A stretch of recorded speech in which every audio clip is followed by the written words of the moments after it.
on to what we can.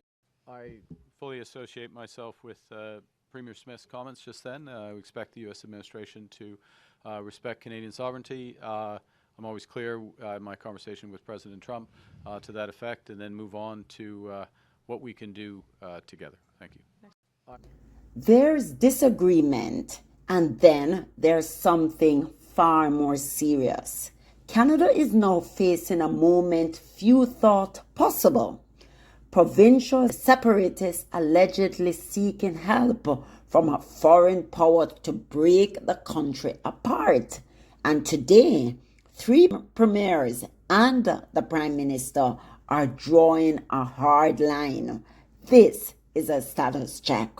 Reports indicate an Alberta separatist group has been exploring the idea of securing up to $500 billion from the United States to support Alberta breaking away from Canada. Not internal negotiations, not constitutional debate, but foreign involvement. That's when the language and the stakes changed. BC Premier David Eby didn't mince words. There is an old word to describe going to a foreign power and asking for their assistance in breaking up a sovereign country. It's treason. That statement sent shockwaves across the political landscape. They were saying they are traitors, everything. So BC saying, yes, we agree, this is treason. Come on, stop it, guys. Treason isn't rhetoric. It's a legal and moral red line.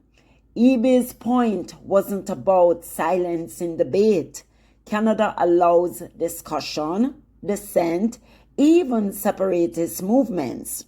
But once a foreign government enters a picture, the conversation changes, because sovereignty isn't theoretical. It's the foundation of the state. And that's why this isn't being treated as just another political disagreement. Alberta Premier Danielle Smith took a notably different tone.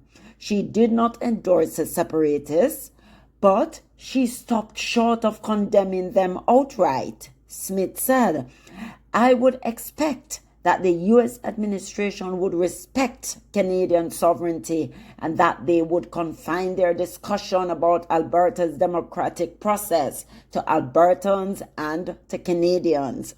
Her message was clear. This is Canada's business, not Washington's. But critics argue that silence towards separatist leaders leaves too much room for ambiguity.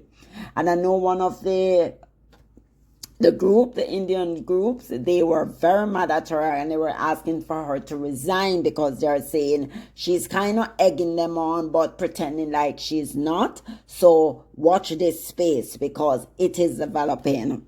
Prime Minister Mark Carney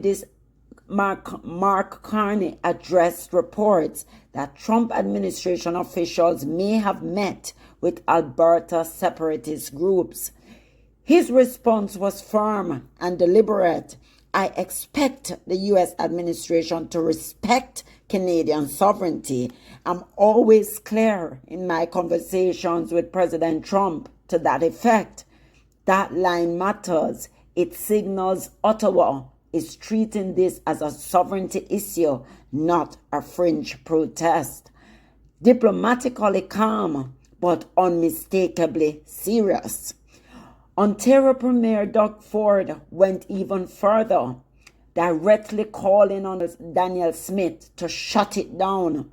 Ford said Smith needs to stand up and say enough is enough to those leading Alberta's sovereignty movement while engaging U.S. officials. His message was blunt. You're either with Canada or you're not. And that's not a policy talk. That's a loyalty test. Here's what we know right now. Alberta separatist groups are reportedly engaging foreign attention. BC's premier has called that behavior treasonous.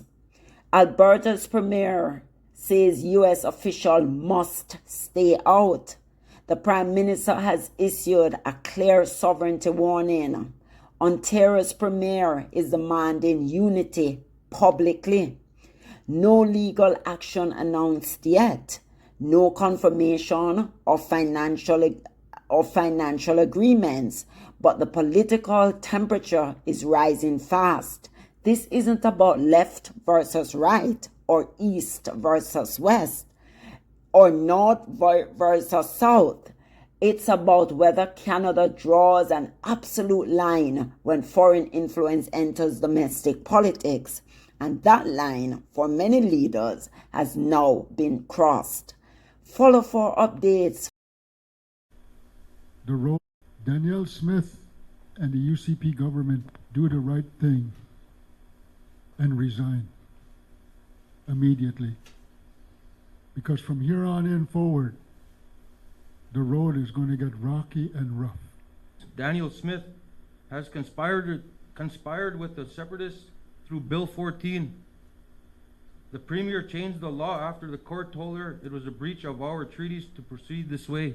So Premier Smith and the UCP cabinet, I hope you have your bags packed, because when this referendum is defeated, I will gladly walk you to the border. Follow status check. Share if you believe Canadian sovereignty isn't negotiable, because what happens next could redefine federal unity in this country.